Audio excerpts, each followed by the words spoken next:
Your next act is an amazing stand-up comedian. They perform all over Chicago, the Annoyance, at the Laugh Factory, at Zany's in Chicago.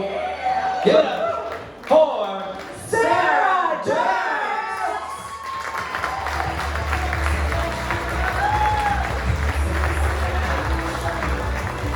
Hello, everybody.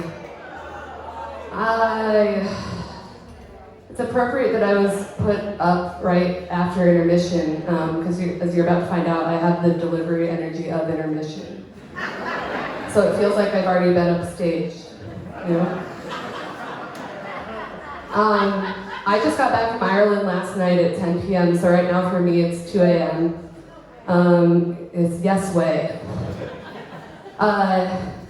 You think I have 1,000 memories from there to share with you, but I only have one that was important to me. And that it was that I was called the palest person of my friends by an Irish man. Being called pale by an Irish man, how pale do you have to be? Part of me was like, is this like a euphemism? Like, are you saying, is this how you nicely say I'm dead? Like, I imagine if I died over there, the embassy or somebody, probably less important, would call my parents and say, we're so sorry to tell you, your daughter was doing a TikTok dance near the cliffs of Moher. And she fell off backwards. And we gotta let you know, she's the palest person in Ireland. I wasn't sure how to dress tonight. I perform and I have been told that I'm supposed to look nicer than the audience. It's too loud of a laugh. All my clothes are dirty. I'm supposed to look nicer than the audience as a performer unless I'm in the show Cats. I know, big burn for the show Cats. A little bit about myself so you kind of get my vibe. I had 12 gerbils as a kid. And it would have been 2, but we didn't know the difference between boys and girls. No, my parents didn't think it was that funny. But so I ended up with 12, and it would have been 14, but I don't know if anyone here knows if you don't separate the dad from the babies, he'll eat them. And I thought being spanked by the back of a hairbrush by my dad was bad. Gerbils have very loud sex. And I know this because I heard it a lot while resting up for the 5th grade.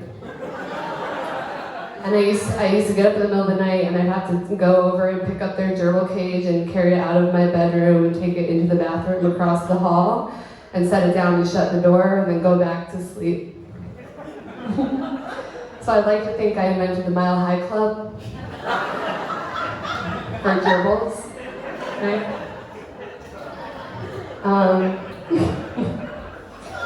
I saw my gynecologist the other day, and she waved. And it was just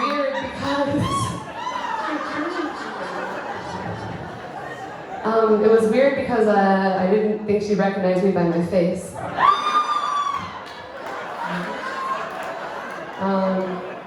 I saw her the other day on purpose.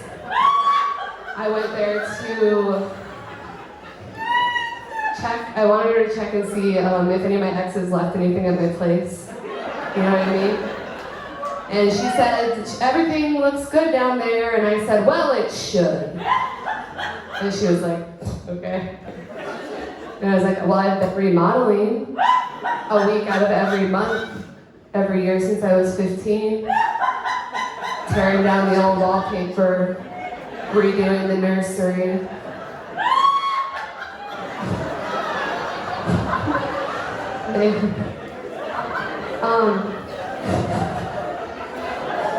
Hold on, I'm losing my spot. I love you. Okay. And that made me think of an idea for a TV show. Bear with me, you're gonna love this. So I pitched to HGTV. I haven't heard back, but no news is good news. And what it would be is it's a reality TV show. I'm the host in the house. And every episode would be me PMSing. And then as I'm about to start remodeling, a really hot guy would come to my house and try to come inside. And so,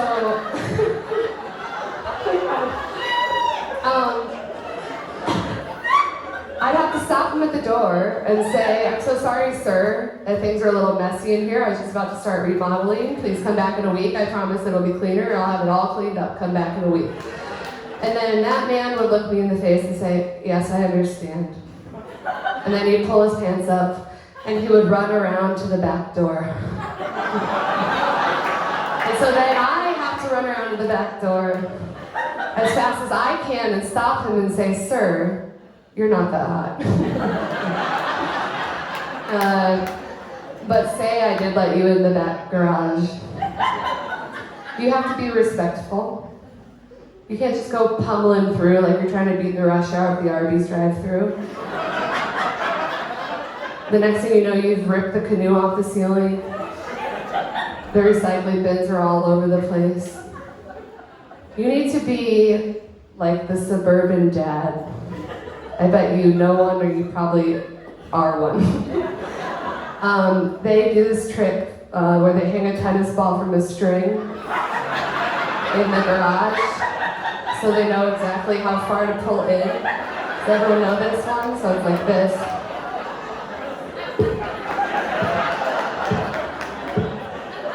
And then they know when to stop.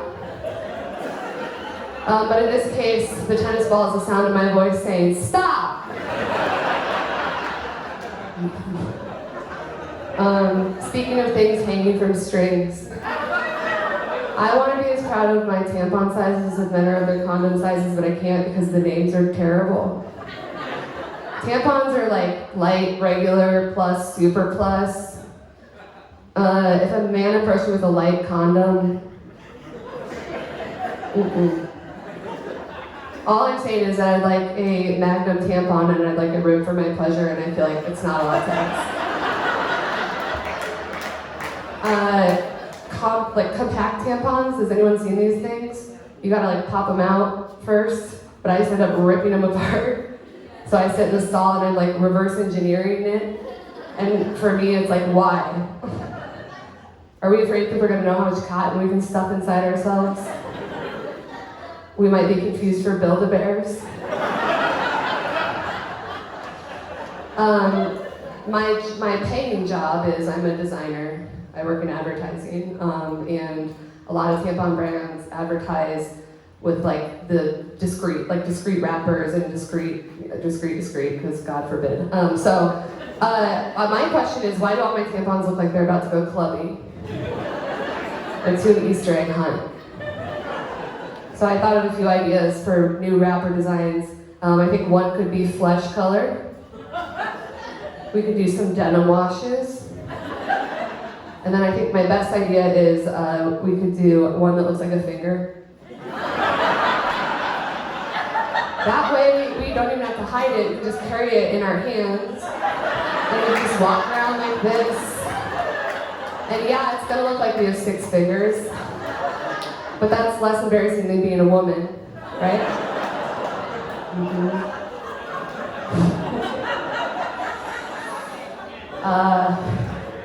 Let's see, I want to die alone. Have you seen people die in groups?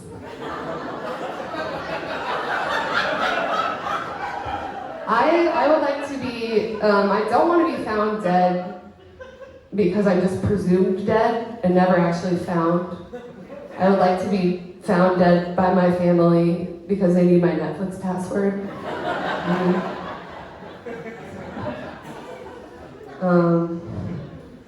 Oh man, I have 2 more jokes and I know them.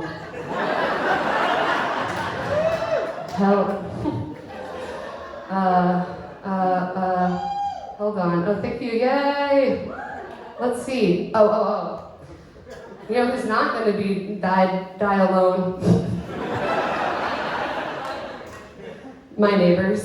And here's how I know. Because every Saturday at 10 a.m. I wake up to them having very loud sex.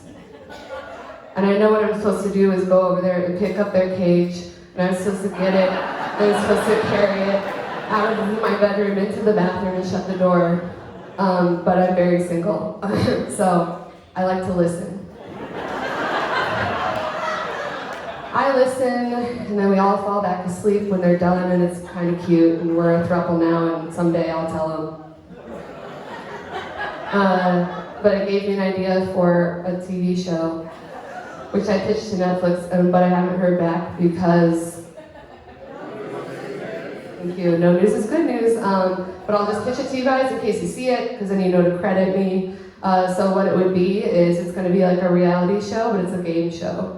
And we're going to have one contestant we're going to put in an apartment, and then in an adjacent apartment, we're going to have couples go in one at a time and have very loud sex. And he or she never gets to see the couples, and they leave, and then we pull them out in front of a live studio audience. We sit them down and we say, which one do you think was your parents? Thank you so much. I have been Sara Dirks. You've been a great audience. Great audience. Yeah.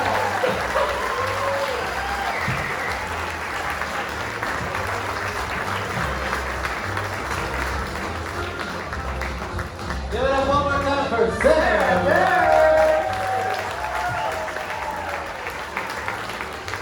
Absolutely incredible stand-up. Also, very good human being. Please follow her on